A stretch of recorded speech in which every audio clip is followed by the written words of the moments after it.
বন্ধুরা, আজকে আপনারা দেখবেন একটু ব্যতিক্রম কিছু। আমরা ব্যতিক্রম কিছু দেখানোর জন্য আপনাদের কাছে হাজির হই। সব সময় শুধু পড়ালেখা আর পড়ালেখা, ছবি আঁকা আর ছবি আঁকা, সব সময় আমাদের কার্যক্রম আপনাদের মাঝে তুলে ধরার চেষ্টা করি। এত সময় আমাদের শিক্ষার্থীরা বিভিন্ন রকমের নববর্ষের ছবি এঁকেছে, কিভাবে বৈশাখ পালন করা হয়, কিভাবে বৈশাখকে বরণ করে নতুন বছরের কে শুভেচ্ছা জানায়, সে বৈশাখকে বরণ করে তারা পরবর্তীতে কি করছে এটা দেখব। অনেকেরই চিন্তা ভাবনা, চারুকলায় আবার কেন পড়াশোনা, কিসের পড়াশোনা? চারুকলায় শুধু ছবি আঁকবে, ছবি এঁকে শিল্পী হবে। বন্ধুরা, শিল্পী হতে গেলে অনেক কিছু পৃথিবীর জানতে হবে। এই শিল্পকলা, এই শিল্প চর্চা কারা করত, এই শিল্প চর্চার কোথা থেকে উৎপত্তি, এই শিল্প চর্চার ইতিহাস সম্পর্কে তার যথেষ্ট অবগত থাকতে হবে। অবশ্যই ছবি আঁকার অনেক নিয়ম মাফিক তার সামনে এগোতে হয়, তাই বই ছাড়া বা ইতিহাস ছাড়া তার অন্য কোনোভাবে জানার উপায় নেই। তাই বই হয়েছে তার নিত্যদিনের সঙ্গী। এটা আপনারা দেখতে থাকুন। তারা সবাই মনোযোগ সহকারে পরীক্ষা দিচ্ছে। বন্ধুরা, এই পরীক্ষাটা দিচ্ছে, আপনাদের আমি একটু কাছ থেকে দেখাবার চেষ্টা করব। ভালো করে দেখুন, যে আপনারা অবশ্যই বুঝতে পারবেন। এখানে নাম লেখা এবং এখানে পরীক্ষার সার্বিকভাবে সব কিছুই ইংলিশে আমরা তার পরীক্ষাটা নিচ্ছি। তো আপনারা একবার ভাবুন যে চারুকলা পড়ে কেন পড়াশোনা করতে হয়। আপনারা ভাবছেন হয়তো চারুকলার পড়াশোনা করার দরকার কি, শুধুমাত্র ছবি আঁকলেই হবে। আমাদের কাছে একজন বিজ্ঞ লোক মাঝে এসেছিলেন, তিনি একজন ম্যাডাম। এখন তিনি যথেষ্ট দক্ষ একজন ম্যাডাম, কিন্তু তার ধারণা ছিল চারুকলায় আবার ইংলিশ লাগে, ইংলিশের সাবজেক্ট কেন থাকে, বা ইংলিশে কেন ক্লাস নেই, বা ইংলিশে কেন পড়াশোনা করা দরকার। হ্যাঁ বন্ধুরা, যদি একজন ফরেনার আসে আপনার এক্সিবিশনে, বাট আপনি একটি বাইরের কান্ট্রিতে তো বাংলা চলে না, তা আপনার ইতিহাস জানতে গেলে বা এই আর্টের বিভিন্ন হিস্টোরি জানতে গেলে সেক্ষেত্রে বাইরের কান্ট্রির বইগুলো আপনার যখন পড়তে হবে, যদি আপনি ইংলিশ না পড়েন, ইংলিশ চর্চা না করেন, তবে সেই বইগুলো আপনি কি করে আপনি জানতে পারবেন এই সাবজেক্টের ইতিহাস, এই সাবজেক্টের পূর্বের কারা কিভাবে ছবি আঁকতেন এবং ছবি এঁকে কি করা যায়, ছবি কারা আঁকছে, এই ছবির সূত্রপাত, আঁকার সূত্রপাত কোথা থেকে হয়, শিল্প চর্চা কারা করতেন, এ ধরনের যে ইতিহাস থাকবে, সেই ইতিহাসগুলো বাইরের কান্ট্রি থেকে অনেক বই, বাংলাদেশের কোনো রাইটার চারুকলার উপরে তেমন কোনো রাইটার আপনি পাবেন না। সেই ক্ষেত্রে বাইরের কান্ট্রির অনেক রাইটার আছে যাদের বই না পড়লেই জীবন ব্যর্থ।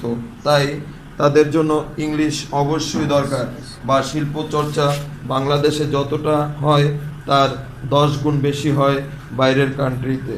তাই আপনি যদি বড় হতে চান বা পিএইচডি করতে চান বা বিদেশি কোনো ডিগ্রি নিতে চান, সেক্ষেত্রে আপনার বাইরে যাওয়া প্রয়োজন হবে। তাই বাইরে যেতে গেলে আপনার যে চর্চা দরকার হবে, সে চর্চার জন্য অবশ্যই আপনার ইংলিশের ক্লাস, ইংলিশের সম্পর্কে আপনার অনেক অবগত থাকতে হবে। তাই আমরা আমাদের শিক্ষার্থীদের সব ধরনের প্রশিক্ষণ দিয়ে আমরা তাদেরকে সুন্দরভাবে পরিচালনা করার চেষ্টা করি। আজকে দেখুন, আমরা বিগত দিন আপনারা দেখছেন বাংলায় প্রশ্ন করা, আজকে দেখুন আপনারা যে আমরা ইংলিশেও তার প্রশ্ন করেছি। আপনারা এক এক করে সবাইকে আমরা দেখাবার চেষ্টা করছি। সবাই মনোযোগ সহকারে খুব সুন্দরভাবে পরীক্ষা দিচ্ছে। এখানে রয়েছে অনেক নিয়ম, যে নিয়মগুলো ইউনিভার্সিটিতে গিয়ে তার এডমিশন দিতে গিয়ে সে কখনো অন্যকে ডিস্টার্ব না করে, বা সেখানে পরিবেশকে যদি সে কোনোভাবে বাধাগ্রস্ত না করে, তার জন্য আমাদের এখানের ব্যবস্থা হয়েছে যে তুমি যা পরীক্ষা পারো সেটাই তোমার দিতে হবে। অন্যের কাছে শোনা মানেই সাথে সাথে তার 1 মার্ক আমরা তার যে মার্ক অর্জন করবে সে মার্ক থেকে 1 মার্ক আমরা কেটে দিব। এবং সে যদি তার বন্ধু তার শোনার পরে মনটা নরম করে তাকে একটু সহযোগিতা করার চেষ্টা করে, তবে তার খাতা থেকে যাবে 2 মার্ক। তার মানে বন্ধুরা, শুনলে পরে এখানে তার অপরাধ কম, কিন্তু বললে পরে তার অপরাধ তার দ্বিগুণ।